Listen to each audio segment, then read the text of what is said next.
Okay, we've written your offer in the terms that you want.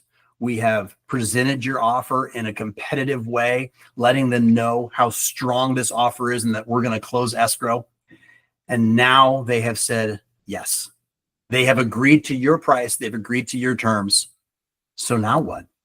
Well, first and foremost, take a second and congratulate yourself. I always want my clients to take that afternoon, that evening, and celebrate what they just did, specifically if you're a first-time buyer. So take that moment and enjoy that time. You went through the journey to get here. So pause for one quick second for that evening, for that afternoon, and clap for yourself because you did it. Now the work begins. So the next few days are going to be a little bit chaotic. There's going to be a lot of signatures coming through to your email via electronic status, unless you're working with the realtor who wants to use wet ink signatures, which some of them out there still do. My first job is to submit your signed offer from you and from the seller to escrow. We will open escrow with a title officer. Now, part of the negotiation will include who we're going to use as a title and escrow officer. I have one that I work with all the time. I know how she works and she does her job well. So most of the time we end up using the title and escrow officer that I use, but that is a choice of yours and is also negotiated in the offer presentation. So I email to the title and escrow officer, CCing the lender, the lender's assistant, the listing agent, if they have a transaction coordinator, and I make sure that everybody knows escrow needs to be opened. Here's the documentation of the offer. Now, the next thing that happens is I'm going to schedule whatever inspections you have decided. If you're doing a home inspection, a sewer lateral, a septic inspection, whatever it ends up being, I will schedule with inspectors to make sure that goes. Now, in the state of Washington, we have boilerplate on the contract. We have 10 days. Now, that's negotiable. We can shorten it if we're trying to be competitive. We can lengthen it if we need more time, etc. Typically, in a competitive offer situation, I have already texted my home inspector, assuming we're working with them, and locked in a time. And when I present that offer, I actually say, I've already got a home inspection booked for Monday. Because again, they want speed. They want to know if you're going to stick and stay in this. In either case, a home inspection or any inspections will be scheduled and completed. The next thing is you're going to get notification from escrow that your earnest money deposit is due. Now, they are going to caution you, and I am going to caution you the same about wire fraud. Most escrow companies want you to wire your earnest money deposit in. There is a specific way to do it, and do not do it until they have reached out to you.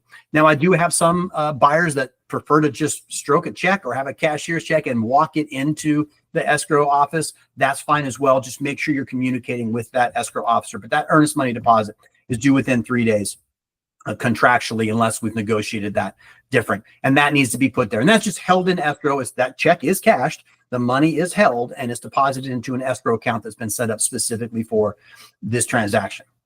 So now I'm going to have a series of documents that will be coming to you, or your broker will be having a series of documents that come to you. It's going to seem a little overwhelming. The way I operate is I want to get the majority of this garbage, this legal paperwork out of the way so that they're signed and it's done, so that we can relax into the process, because there is a lot coming at you. Your lender is going to have quite a bit to sign. The title and escrow company are going to run a preliminary title report, which shows everything with that property. If there's liens against it, the boundaries, the associations as part of it, if there's a homeowners association, they're going to make sure that there is no issues with that title. Now, escrows, and I probably should have started with this, but escrows are there to find issues, and there will be issues. The title is going to have some encumbrances on it, or things that tie up the title that mean it can't just transfer smoothly unless they remedy. No problem. That happens all the time. You're also going to be, as part of your closing costs, have to put in title insurance. Now, title insurance is there to make sure that you are protected if the title company, for some reason, doesn't find an encumbrance on the title, which means it's not a clear title, it's not a clean title, or something comes later after the close of escrow that should have been on there as a lien. That title insurance policy is there to fight that and to remove those so that you don't have any expenses out there. It happens in every transaction. It's very important, and it's just a done foregone conclusion that you'll be getting title insurance, and that's built into your closing costs. We can discuss more of that if you want to know more, but this is supposed to be a little bit on the high level. It's very important that the next step is your home inspection. This is the time where I will be there present at the home inspection. I would like my buyers all to be there present at the time of home inspection so that you can see all the things that are wrong with your house.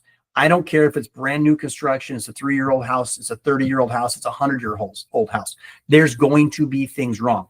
Our homes are beat up by the environment. They've been lived in. Things happen. And so it's very important that you are there to answer any questions. Now, my home inspector walks through the house. He looks to make sure that all appliances working, that all electrical outlets are working, that the wiring is good, that the plumbing is working, that the roof is in good condition, that all the light fixtures work, that there's smoke detectors, that there's carbon monoxide detector. He makes sure that all of your under flooring, if you have a crawl space, is clean and is dry to make sure that there's no intrusion. He gets up in the attic to make sure that there's no water intrusion there. They are there to look at everything and give you a bill of health for what your house is. Where are things wrong? I caution every one of my buyers that it's going to find $3,000, $4,000, $5,000 worth of stuff. And sometimes we find, $10,000, $15,000, $20,000 worth of things. Now, the neat thing about that is this gives you the opportunity to understand the condition of your house. Once we get that home inspection back, or the septic inspection, or the well inspection, whatever inspections we do, we gather that information to decide a couple of things. Is this house damaged beyond what we want to proceed with? Could be. Is this house something we still want, but we're not going to spend $20,000 to get it up to the condition you want, and so we're going to renegotiate with the seller? Now, there's a couple ways you can do that. You can ask the seller to remedy or repair or fix the issue. That tends to take a lot more time, and that puts all the control in the seller. So I typically ask for a seller credit. Hey, there's $15,000 worth of repairs that need to be done here. These ones are very serious. We would like the seller to credit us $8,000 towards those repairs, or whatever we determine to be. Or you can say, you know what? I'm good with the home inspection. Let's just move forward. No reason to renegotiate. Those are our three options, and we will discuss the pros and cons of them. Again, the negotiation has continued. Just because your offer has been accepted doesn't mean that the price is the same, doesn't mean the terms of the contract can't change depending on what protects you. And that's my job, is to advise you, to negotiate on your behalf, and to protect you. Throughout the rest of the escrow, you're going to have the lender reaching out to make sure of a couple things. They want to know the value of the house, and that's where the appraisal comes in. So most lenders will contract out to a independent appraisal company. They are going to send a representative to the house that is going to measure, that is going to check condition, check comps in the area to see what the values are, understand the trend of where it's at, and they're going to assign two decisions: that the property condition is acceptable and that the value of the house is X. What we are looking for as a response from the appraiser is that the appraisal is as is, meaning no conditions need to change on the house, and at value, meaning the offer that you wrote, they're going to say, yes, that is a good value for this house. Now, when it comes to determining the value of the house, it's so important to understand that is not an exact science. It's the opinion based on reading the market, reading the condition of the home, and understanding where real estate is going in general in the area. As is, at value is what we're looking for. I mentioned in a previous video that some loan products have different conditions. An FHA home and a VA loan both have very specific conditional requirements of the house. It cannot be a fixer-upper. It cannot be something that you are looking to buy and flip and put $100,000 worth of work into, or whatever. The house has to, because these loans are guaranteed by the government, the house has to meet certain conditional requirements. Three very specific ones are double strapped hot water heaters, and that's for almost every loan product. I actually have strapped plenty of hot water heaters, making sure that we meet that condition. Smoke detectors, carbon monoxide detectors. Beyond that, now we're going to be looking for house condition based on what the loan product you're using requires, and the appraisal would be different based on that. Most of these are things that I understand what they're looking for, and so we actually walk through the house looking on that. I also multiple times have contacted the lender and said, hey, this is what I'm seeing in the house. Do you think that's going to be an issue for FHA? We make our best educated decision going forward. So it's super important that we understand that appraisal process as well. Now, once we get past the appraisal, the lender is now going to start finalizing their decision. That's where underwriting makes a final decision. They are going to run your credit again.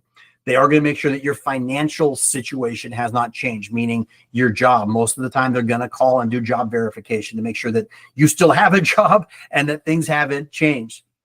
They're going to make sure, again, take that appraisal and make sure the value works. They put it into their fancy computer system and it starts saying, yes, we are still good.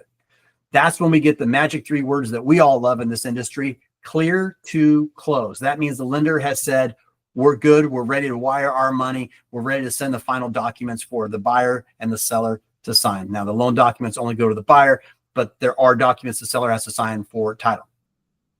Then you come to what's called the closing table. You meet with title and escrow at their place, or they can use a remote notary, depending on timing and how things best need to work out. You will sign a slew of documents. These are title and escrow documents. These are your loan documents to make sure that everything is good. You will bring your cash to close, which is your closing costs. If we have not negotiated those to be paid by the seller, they're going to be your down payment. Your earnest money deposit goes towards that, so that will be factored in.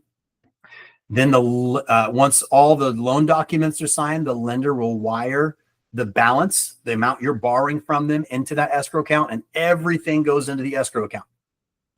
Now, once everybody has signed and everything is balanced, the escrow account then starts distributing the money out. Okay. The money goes to the seller, gets their profit. The closing fees that are paid to the lender, that are paid to the real estate agents that are involved in the transaction, the closing fees that are going to the title and escrow for their services. That account goes now down to 0. Everything has been distributed. The county is responsible to record the legal instrument saying that this house is no longer the seller's and it is legally yours.